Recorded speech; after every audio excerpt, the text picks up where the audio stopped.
Sementara itu, bakal calon gubernur Jakarta Ridwan Kamil menyebut harus menghormati putusan MK yang mengubah syarat ambang batas pencalonan kepala daerah.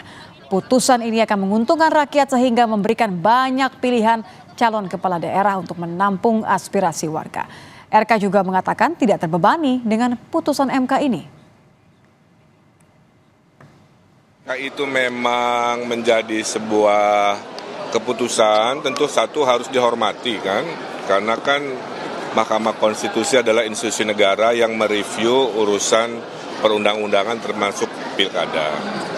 Kalau itu bisa membuat lebih banyak lagi calon-calon pilkada di seluruh Indonesia, termasuk di Jakarta, yang diuntungkan adalah warga. Ya. Karena kan warga akan disuguhi oleh adu gagasan. Makin banyak gagasan yang solutif untuk permasalahan wilayahnya kan makin bagus. Saya tidak masalah karena dengan banyak sedikit pun selama itu sesuai aturan tentunya harus dilakoni.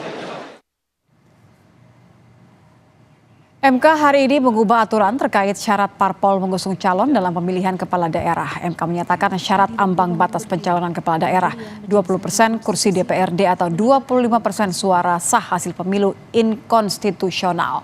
MK kemudian memutuskan untuk syarat mengusung gubernur diatur dengan syarat ambang batas perolehan suara di pemilihan legislatif disesuaikan dengan jumlah penduduk termuat pada daftar pemilih tetap.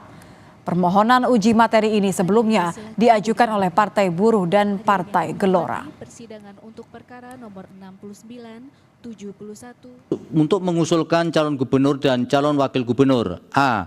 Provinsi dengan jumlah penduduk yang termuat pada daftar pemilih tetap sampai dengan 2 juta jiwa. Partai politik atau gabungan partai politik peserta pemilu harus memperoleh suara sah paling sedikit 10% di provinsi tersebut.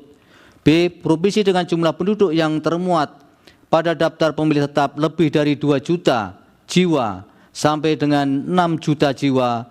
Partai politik atau gabungan partai politik peserta pemilu harus memperoleh suara sah paling sedikit 8,5% di provinsi tersebut.